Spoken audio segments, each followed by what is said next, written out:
Hello, everyone. It's Tuesday. It's Harp Tuesday.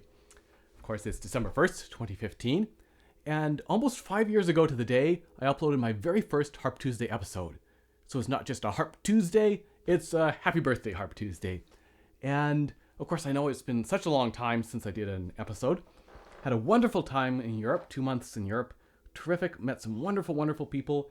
And yeah, just had a wonderful experience.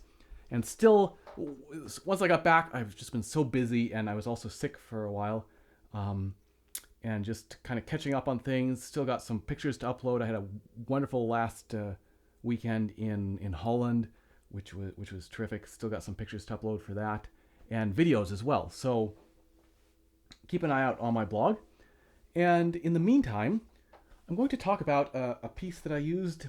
It's an encore in some of those concerts in Europe, as well as also performing it as part of the program in Groningen in Holland at the last concert on my trip. And it's one of the pieces from A Bird Came Flying by Anne Vanschothorst. And its second to last piece is called I Feel Different. So this, as well as A Bird Came Flying, are probably my two favorite pieces from the book. And it's lots of great things to talk about in this one. So I'm going to kind of focus on a few things. I'm going to focus on the technique, right, of these various, it's kind of episodic, right, these little sections.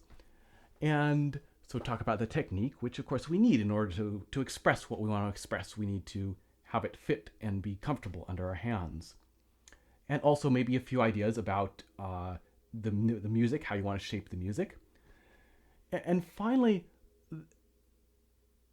thinking a little bit more about just sort of flow or something. I was just rereading Josh Waitzkin's The Art of Learning, which is a terrific book. I recommended that on my blog. He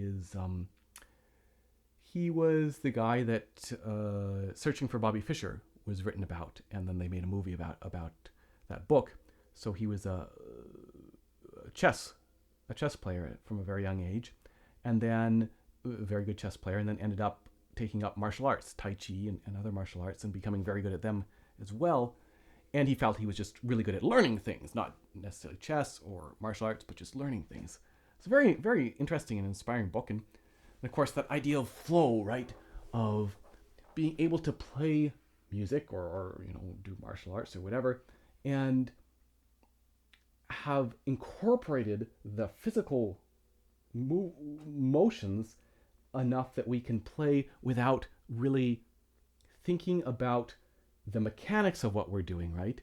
So we're just able to express ourselves. And I think a lot of Anne's music is improvisational, and so it benefits from that ability to just have it happen, right? To have it so secure, I guess, that we're able to just express it without, again, worrying too much about the mechanics. Anyway, we'll talk a little bit about that as well. So let's get started with this opening section, and we'll talk about the right hand. So it features this pattern, for example, the first bar where we're just going E, C, E, C, E, C.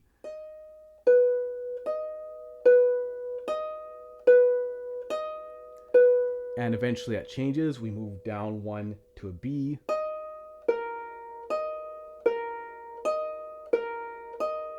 Etc. And then the thumb moves down to a D. And then both fingers move down to C and A. And then we start again. So this little pattern, this back and forth, right, is something. Let's talk about some of the mechanics of that then. And actually, I think I will just zoom in a little bit. So we'll talk about the thumb first. So the thumb, of course, is always a little bit of an awkward digit. And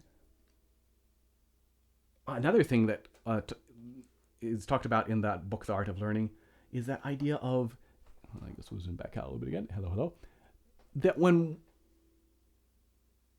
so this is in reference to martial arts, but I feel it's very relevant to music as well, that sometimes we'll work on learning the big motion, right? So the full close, say, the full articulation. And later on, as we're trying to do something say fast or more efficiently, maybe it becomes a much smaller motion, but somehow within our body and our mind, we still have that idea of that bigger motion, right? That's still incorporated. So in this little section, as it goes faster, we may do a much smaller motion. But to begin with, I would try to do a nice full articulation of the thumb. So that, we're wrapping around too. So you'll probably, I'll try to do some slow motion videos of this actually, and there are some videos of me playing this as well. You'll probably see me doing a more abbreviated motion with my thumb.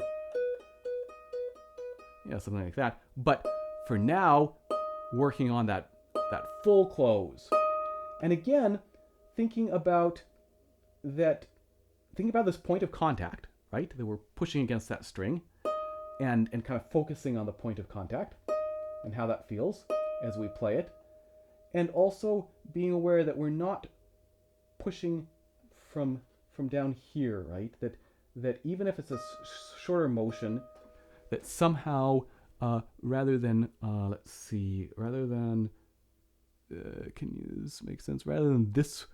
kind of leading from here, that we're leading more from here, right? That we're doing this motion rather than this motion with a thumb kind of locked.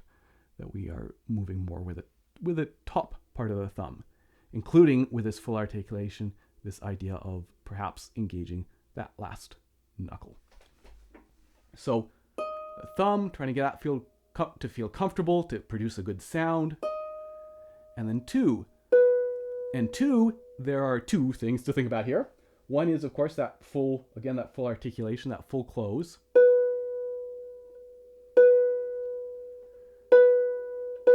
And then what's also really important is to pay attention to the rest of the fingers, because there can be a tendency, say when we're just doing two, to have these fingers get stuck into the palm so that we end up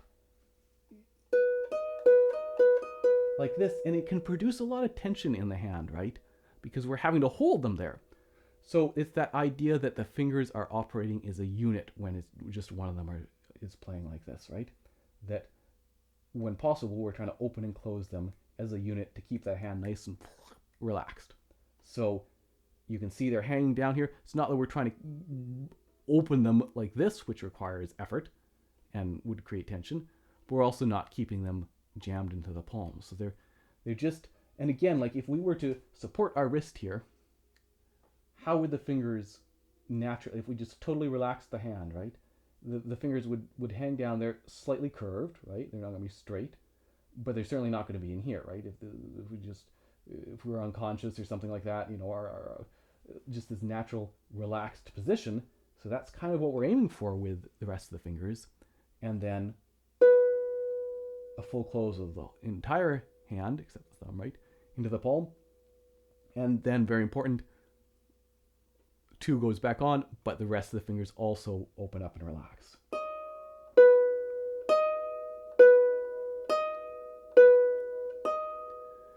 And some people will recommend some oscillation, right? This idea of maybe the wrist is helping as we're going back and forth, same as like with a trill. I think I've talked about this before, that for me, I've never found that particularly helpful. But for you, it might be. So if you do it, great, and it feels good, awesome. If you don't do it, you might experiment with it, trying to get the arm involved. To me, it just feels less efficient, but sometimes, right, using a bigger muscle, a bigger part of the body can actually feel more relaxing. So something that's worth trying.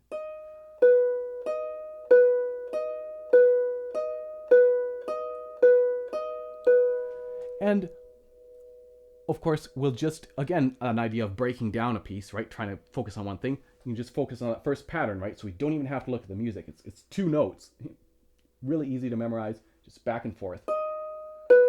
And trying to get that to the point where it feels really comfortable, right? Where it feels really secure. And maybe it's easy for you, right? Or maybe it's not. But if it's not, just trying to get it to feel really secure. And then look at learning the whole pattern, right? Again, it's pretty easy to memorize. Here, here, here, and here. And then this idea of flow, of trying to have it happen without worrying too much about the mechanics. Try playing with your eyes closed.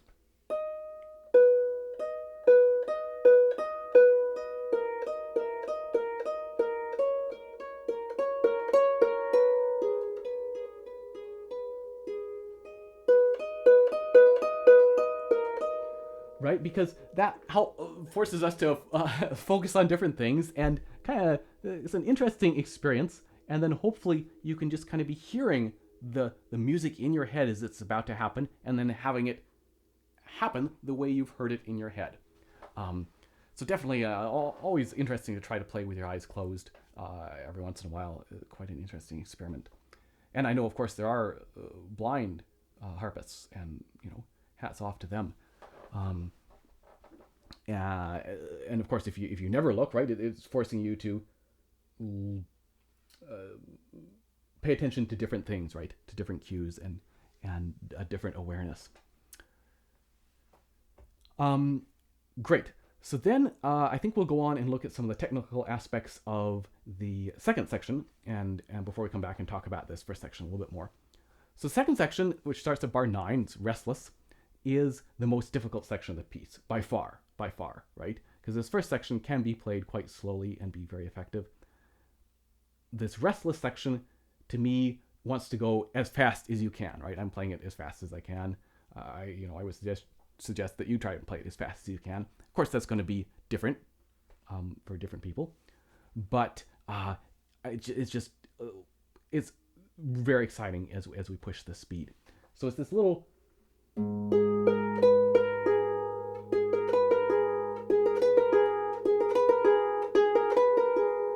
this up and down, right? This turnaround. So the first thing to do, right, is we can just focus in on the right hand and see, can we do 3, 2, 1 comfortably and fast and even? So it's like a broken chord, right? How about going down? You might find that that's a little bit harder. Listen for every note, listen for the evenness. And if you can't do that, then you're going to have a hard time doing the whole thing as fast as you want, right? So trying to work on that aspect. And then how about the turnaround? How about 2, 1, 2?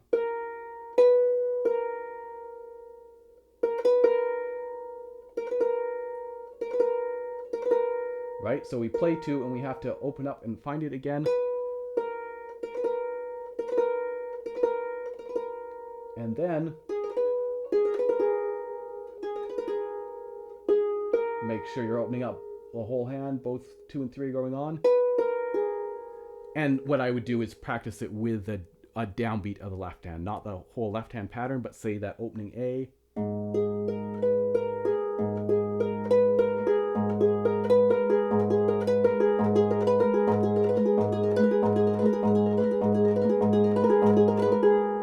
So that you don't have to worry as much about what's happening. Or maybe as the left hand starts to get comfortable with this pattern, just try repeating.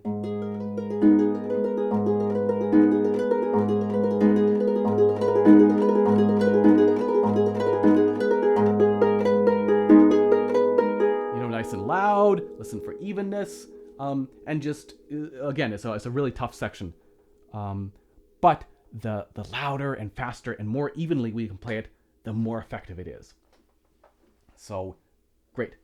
Let us move on to the calm before the storm. And again, this piece is mainly, the technical challenges are in the right hand. So here we have this. And I think this can be quite slow. And I would do 1, 2, 4. I think that's probably the most comfortable fingering there. So just trying to make sure it's comfortable, make sure it's even, and make sure, again, see if you can do it with your eyes closed, right? Trying to have that not be sort of something you have to think about the mechanics, but have it become so comfortable that you're singing it, right? You're just expressing it. And again, like, part of that flow, right, is just years of practice with the instrument. So if you're just starting and you're learning this piece, or you're learning another piece and trying to get that sense of flow and not finding it, don't worry, right? It takes a lot of time to get that physical mastery of the instrument so that you can express yourself without again, worrying about the mechanics. But it's worth being aware that that is a wonderful goal, right?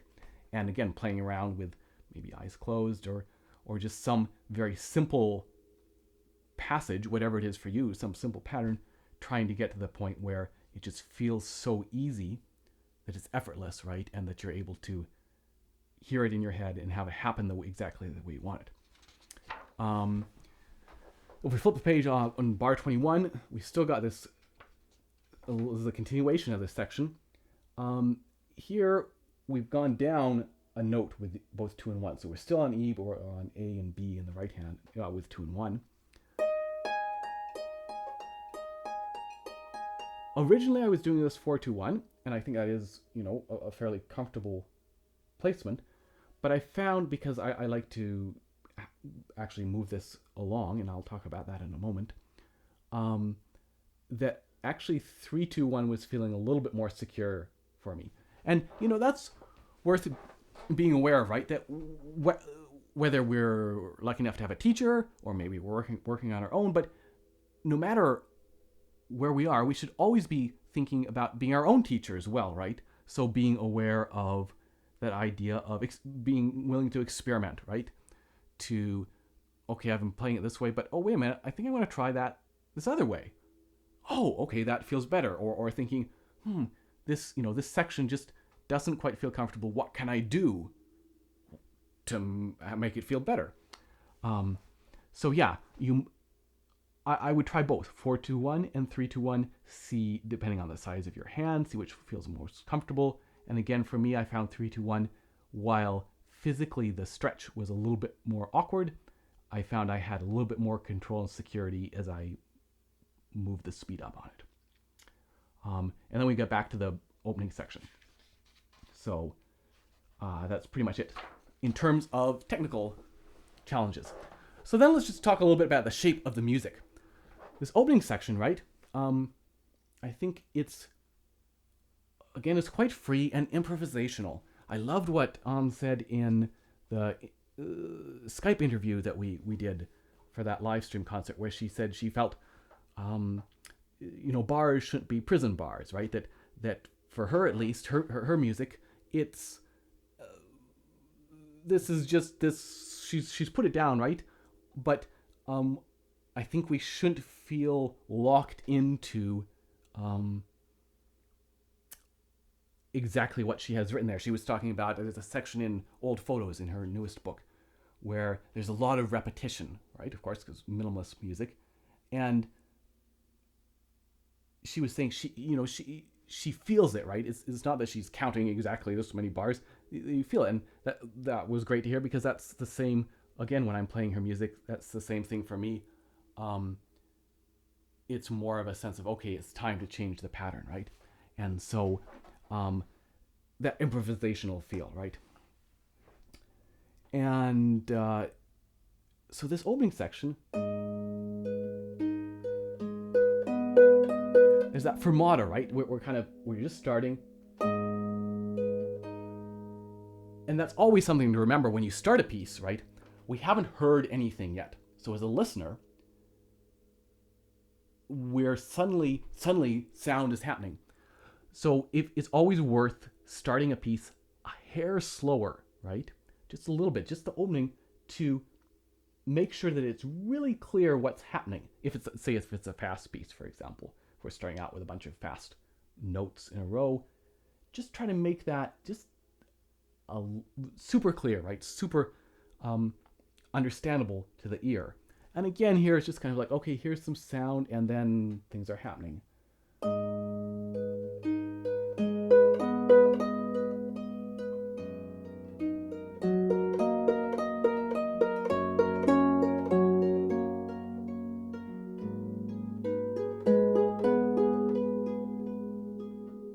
So again, hopefully getting to the point where you're so comfortable with playing that section that you're able to just kind of play it and see how you're feeling as you play it, right? See how you want to shape that. So lots of freedom, right? Lots of that improvisational feel.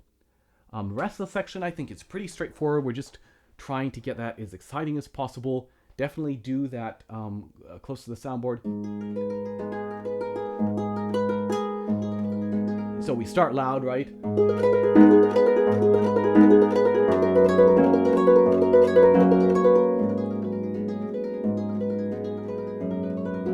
And that contrast, and then come back loud again. Super exciting. Then we get this calm before the storm, and we get 3 repeated bars, right? Same thing, but just trying to, again, imagine that this was something we were just encountering for the first time, I guess, and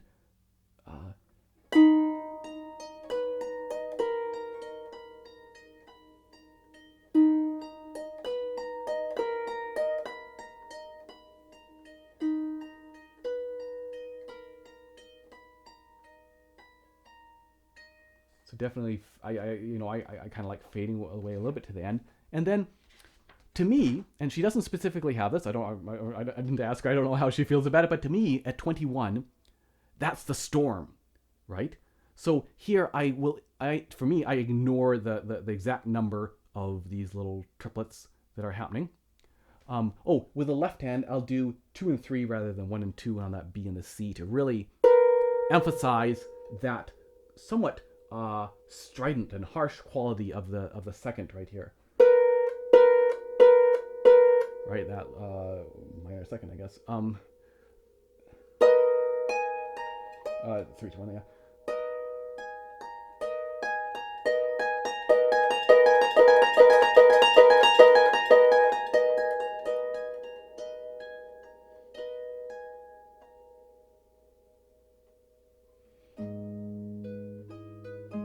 Etc. So that we kind of start a little bit quiet from where we've just left off, and then it gets more and more exciting and faster and faster. And again, it's all relative, right? Whatever speed that you're able to achieve, that you're comfortable with, but we're just building, and then we come back down again, and then back to the opening, this lovely sort of wandering